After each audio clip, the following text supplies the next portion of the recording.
জোগাড় যা যা আমি রান্না করব সেগুলো করে নিয়ে এই যে একটু মাছের ঝোলের জন্য সবজি কেটেছি আজকে। এই দেখো দিনের শুরুতেই একটা খুব গুরুত্বপূর্ণ কাজ করানো হচ্ছে বাড়ির লোককে দিয়ে। বাড়িতে যখনই চাল কুমড়ো আসে হয় আমাদের বাড়ির লোক কিংবা আমাদের এক দেওর আছে সেই এটা কেটে দিয়ে যায়, তারপরে আমরা বাড়ির মেয়েরা এগুলোকে কেটে বেছে রান্না করি। আর আমাদের বাড়ির মেয়েরা কোনোদিনই চাল কুমড়ো কাটে না, এটা ছোটোবেলার থেকেই শিখে আসছি, এখনও সেই নিয়মটাই পালন করে যাচ্ছি। গুড মর্নিং সবাইকে, আশা করছি তোমরা সবাই খুব খুব ভালো আছো, আমরাও বেশ ভালোই আছি। চলে এলাম আজকের আরেকটি নতুন ব্লগের সঙ্গে। আর এখন বেজে গেছে ওই সকাল 10:35, আর এখন থেকে শুরু করলাম আজকের আরেকটি নতুন ব্লগ। আর রান্নাঘরে দাঁড়িয়ে ব্লগটা আমি শুরু করছি, তোমরা দেখতেই পাচ্ছ মেঘলা ওয়েদার, তো চারিদিকটা অন্ধকার অন্ধকার হয়ে রয়েছে। তো এখানে জানলাটা খোলা রয়েছে, তো সেই জন্য এখানে একটু আলোও পড়ছে, তো এখানে চলে এলাম। সকালবেলায় মেয়েকে স্কুলে পাঠিয়ে দিলাম, আর এটা তো তোমরা জানোই যে 9টার মধ্যে স্কুলে পাঠিয়ে দিই। আর নিজেরা একটুখানি টিফিন করলাম, একজন এক এক রকম টিফিন তো আমাদের হয়, তো সেরকমই করে নিয়েছি। আজকে আমি ডিম সেদ্ধ খেয়েছি, মেয়েরা ফেনা ভাত আর ডিম সেদ্ধ খেয়েছে। তো এই দিয়ে আমাদের সকালের টিফিনটা কমপ্লিট হয়ে গেছে। আর রান্নাঘরে সমস্ত কাজ যা যা থাকে, মাজা ঘষা গোছ গাছ, সেগুলো সমস্তটা তো আগেই করে নিয়েছিলাম। চলো এখন কাটাকাটি করব, তারপরে রান্নাবান্না করব, আর রোজকার মতন তোমাদের দেখাবো যে কি রান্নাবান্না আজকে হচ্ছে। আর একটানা তো বর্ষা চলছে, ঘরের ব্লগগুলোই তোমাদের দিচ্ছি, একটু ক্লিয়ার হোক সবটা। আবার বেরোবো, বাইরে যাব, কি করব না করব সেগুলো ব্লগগুলো তোমাদের রোজ যেরকম শেয়ার করি করব। তো চলো, এই দেখো বারান্দায় সব কিছু নিয়ে নিয়েছি, কাটাকাটি করব। আগের দিনের একটু ইলিশ মাছ এনে রাখা ছিল, সেটাই হবে। সবজি দিয়েই আজকে একটু করব, কাঁচকলা কচু এইসব দিয়ে। চলো কেটে নিই। সকালবেলায় সবই করে নিয়েছি, কিন্তু এই যে এখনো রান্নাটা বসাতে পারিনি, জানো তো। ওই 11টা 10 কিন্তু বেজে গেছে, এখনো রান্না বসাতে পারিনি। তার কারণ কাটা বাছা এখনো কমপ্লিট করে উঠতে পারিনি। এই যে একটু মাছের ঝোলের জন্য সবজি কেটেছি আজকে, একটু সবজি দিয়ে। আর ওই কালকের রাখা ইলিশ মাছ রয়েছে, সেগুলো দিয়েই রান্না হবে। আর এই যে চাল কুমড়ো ঘষে রেখেছি ঘষনিতে, চাল কুমড়োটা ঘন্ট করব চিংড়ি মাছ দিয়ে আজকে। আর একটু আদা কেটে নিচ্ছি মাছের ঝোলের জন্য। এখন আর কি করব জানি না, কারণ এখন রোজই রান্না করলে তরকারি থেকে যাচ্ছে, তাই ভাবছি কি অল্প কিছুর মধ্যে দিয়েই সারবো। বেলা তো অনেক হয়ে গেছে, আর প্রত্যেক দিন এই বৃষ্টি একটানা চলছিল, তো ওই জন্য মন মানসিকতা ভালো লাগছে না, একটু বেরোতে পারছি না। আজ সকাল থেকে একটু ওয়েদারটা ভালো। আর সকালবেলায় উঠেছি যে ওই মোটামুটি ভোর ভোরের দিকে ভালো বৃষ্টি হয়েছে, এখন কিন্তু ওয়েদার ভালো আছে। আর প্রত্যেক দিন তোমাদের এই ঘরের মধ্যে থাকা ভিডিও দিচ্ছি, রান্না খাওয়া। আর প্রত্যেক দিন আর বলছি বারবার, প্রত্যেক দিন তো তোমাদের সঙ্গে আমি শেয়ার করি কি কি রান্না করব। আজকে কি কি রান্না করবো সেগুলো তো এই যে কেটে নিয়েছি, সামান্য রান্না বান্নার আয়োজন হয়েছে। আর স্পেশালি যেহেতু ইলিশ মাছ, সেহেতু অনেক কিছু করে আর লাভ নেই। চিংড়ি মাছ দিয়ে এটা করবো, আর ইলিশ মাছ দিয়ে এটা ঝোল করবো বলে অন্য কিছু করছি না। বর্ষার মধ্যে তোমরা কেমন আছো জানিও, আমরা কিন্তু বেশ ভালো আছি।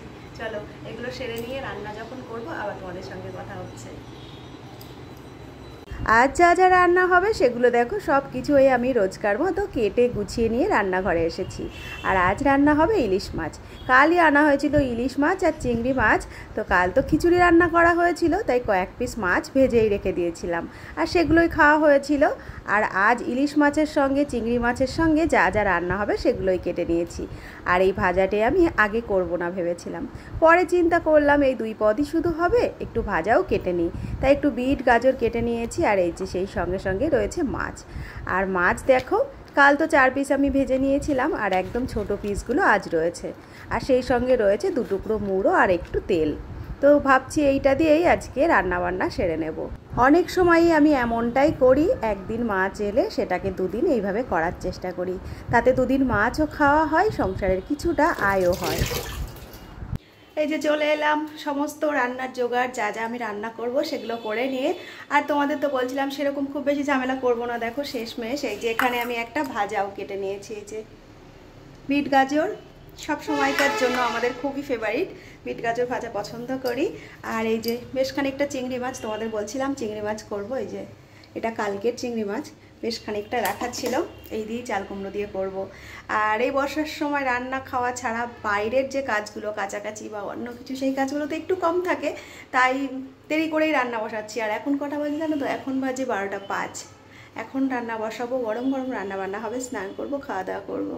তো আমার মতন কারা বর্ষাকাল এরকম দেরি করে রান্না বসাও গরম গরম খাওয়ার জন্য জানিও কিন্তু কমেন্টে। আর ভিডিওগুলো তোমাদের তো রোজ দিচ্ছি, ঘরোয়া ভিডিওগুলোই বেশি যাচ্ছে, সেটা তো সকালেও বললাম। আমার ভিডিওগুলো তোমাদের কেমন লাগছে যদি কিছু মতামত থাকে অবশ্যই কমেন্টের মাধ্যমে জানিও।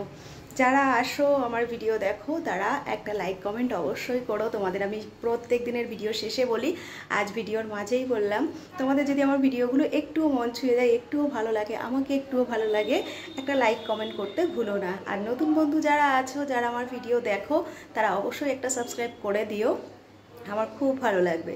তো চলো ভিডিও শুরু করে দিয়েছি তো বেশ কিছুক্ষণ হলো, আর রান্নাটাও বসাবো, চলো বসিয়ে দিই, বেলা তো অনেক হয়েছে। আমি রান্না করতে করতে মাঝে মাঝেই বাইরেটাতে আসি, আমাদের খোলা একটা ব্যালকনি আছে, এখানটা একটু দাঁড়াই, রান্না করি, কাজবাজ করি, আর সেই সঙ্গে সঙ্গে একটু একটু গল্প তোমাদের সঙ্গে করি। তা আজ থেকে সকাল থেকে তো অনেকটাই দেরি করে ফেলেছি, চলো আর দেরি করব না, অনেক কথাও বলে ফেললাম, রান্নাটা এবার বসিয়ে দিই। রান্নাঘরের শুরুতেই আমি ভাজাটা করে নিয়েছিলাম, তারপরে বসিয়ে দিয়েছি চাল কুমড়ো দিয়ে চিংড়ি মাছের রান্নাটা। একদম সোজা এই রান্নাগুলো, জানো তো, রাঁধতে যেমন সোজা লাগে তেমন খেতেও কিন্তু বেশ মজাদার হয়। চিংড়ি মাছটা আমি একটু ফোড়ন প্রথমে দিয়ে বসিয়ে দিয়েছিলাম, চিংড়ি মাছটা কিছুটা ভাজা হওয়ার পরে দেখো চাল কুমড়োটা দিয়ে বসিয়ে দিয়েছি। আর আজ আমি চাল কুমড়োর মধ্যে কিন্তু একটু আলু দিয়ে দিয়েছি, যদিও আমি চাল কুমড়ো রান্না বেশিরভাগটাই আলু ছাড়া করি। তো ছোট্ট একটা কড়াইতে বসিয়ে দিয়েছি, তাই একটু ঢাকা দিয়ে দিলাম। এপাশে মাছগুলো আমি ভালো করে লবণ হলুদ মিশিয়ে মাখিয়ে নিয়েছি, আর মাছের তেলটা রয়েছে সেটাও এর মধ্যে লবণ হলুদ মাখানো রয়েছে। আর যে ভাজাটি করেছি, এই দেখো ভাজাটি করে একটা বাটির মধ্যে রেখে দিয়েছি। মাছগুলো তো খুব ভালো করে নুন হলুদ মাখিয়ে নিয়েছি, সেই একই সঙ্গে দেখো তেলটিও নিচে রয়েছে, নুন হলুদ মেখে গেছে। আর আজ একটু মাছের মধ্যে আমি আদা দেব। ইলিশ মাছে যদিও এগুলোর খুব একটা প্রয়োজন পড়ে না, কি মন হলো একটু আদা কেটে নিলাম। আর ওই যে কয়েকদিন আগের যে লঙ্কাটা ছিল, দেখো 500 গ্রাম লঙ্কা তো কমগুলো লঙ্কা নয়, এরকম একটা কন্টেনারে আমি রেখে দিয়েছি। এই ছোট্ট ছোট্ট কোটোর মতো কন্টেনারগুলো জানো তো আমি অনলাইন থেকে কিনেছিলাম, বেশ ভালোই কাজে লেগে যাচ্ছে। তো ওইদিকে কন্টেনারের গল্প করতে করতে আমি নামিয়ে নিয়েছিলাম চাল কুমড়োটা, আর এইদিকে দেখো ইলিশ মাছের ভাজাটা বসিয়ে দিয়েছি। আজ সেরকম বড় বড় পিস নেই, সেটা তোমাদের বললামই, কিন্তু যখন মাছ আলাদা কেটেছিলেন, মাছের লেজাটা যেন একদমই ছোট্ট করেছিলেন, ওর ভেতরে যেন কিছুই দেখা যাচ্ছে না। তো এইদিকে দেখো কালকের এক পিস মাছও কিন্তু রয়ে গেছে, এক পিস রয়েছে সেই খয়রা মাছ, আর এক পিস রয়েছে সেই ইলিশ মাছ। তো সবগুলোই ভাবছি একবারে আজকের ঝোলের মধ্যে দিয়ে দেব। তেলটা খুব ভালো করে গরম করে গোটা জিরে সোমবারে দিয়ে দিয়েছি, আর এবারে দিয়ে দেব আলু আর কচুগুলো। কচুটা আমি যেহেতু ভাপিয়ে নিইনি, তাই একটু বেশি ভালো করেই ভেজে নিতে হবে, এতে লালা ভাবটাও একটু কম হবে আর ভালোভাবে গলেও যাবে। আর কাঁচকলাটা একটু পরে দিয়ে তারপরে আমি মশলা দিয়ে কষাবো। ইলিশ মাছের যে কোনো রান্নায় আমার মনে হয় মশলাটা যদি একটু কম থাকে তাহলে যেন মাছের গন্ধটা একটু বেশি ভালো থাকে, একটু বেশি পাওয়া যায়। তাই সামান্য একটুখানি আদা, কাঁচা লঙ্কা, জিরে দিয়ে আমি পেস্ট করে রেখে দিয়েছি। এই দেখো এই যে এর ভিতরে রয়েছে এতটুকুই মশলা যাবে।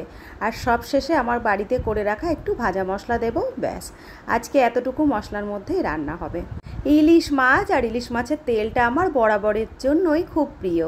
মাছটা যখন আমি ভেজেছিলাম তখন মাছের থেকে অনেকটা পরিমাণ তেলই বেরিয়েছিল। কিছুটা তেল আমি আগে থেকেই এই দেখো বাটির মধ্যে তুলে রেখে দিয়েছি। আর ইলিশ মাছের পেটের মধ্যে যে তেলটা থাকে সেটা দেখো এখনও ভাজা হয়নি, তাই এই তেলটুকু আমি বাটির মধ্যে তুলে রেখে দিয়েছি আলাদা করে।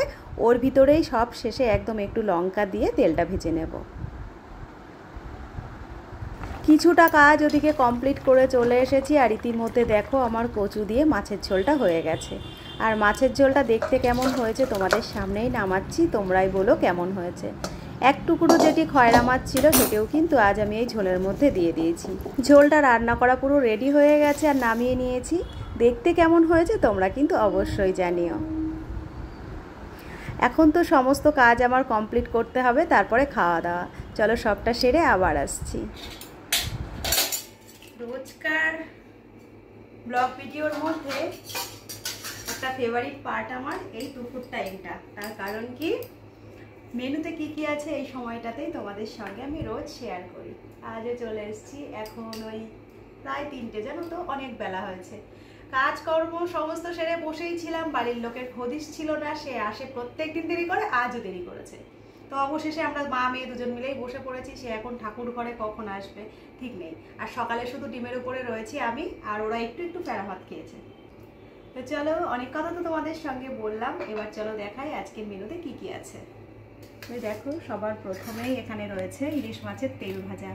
শুকনো লঙ্কা দিয়ে দিয়েছি, একটু ঝাল ঝাল করে ভেজেছি। সেই সঙ্গে এখানে রয়েছে একটু শসা, এখানে বিট গাজরের ভাজা রয়েছে, আর এখানে রয়েছে দেখো চাল কুমড়ো চিংড়ি মাছ দিয়ে, আর সেই সঙ্গে রয়েছে ইলিশ মাছের ঝোল, কাঁচকলা, আলু আর গাঠি কচু। তোমরা কেউ কেউ হয়তো মুখী কচু বলে জানবে, মুখী কচুও বলতে পারো। তো সেটা দিয়ে ঝোল করা হয়েছে, আর আজকে তেলের পরিমাণটা অনেকটা পড়ে গেছে, যার জন্য একটুখানি লাল লাল ভাবও এসেছে। আর এই দেখো গরম গরম ভাত। তো এই আজকের আমাদের দুপুরের লাঞ্চের মেনু, একদম ইলিশ স্পেশাল লাঞ্চ মেনু। তো আজকের মেনুটা তোমাদের কেমন লাগলো জানিও। আর আমরা তো রোজ লাঞ্চের মেনু দেখানোর পরে লাঞ্চ করতে বসে যাই, আজও রোজটার মতো সেরকম বসেই যাব। তোমরা যারা যারা লাঞ্চটা করোনি এখনো, চলো লাঞ্চটা করে নাও।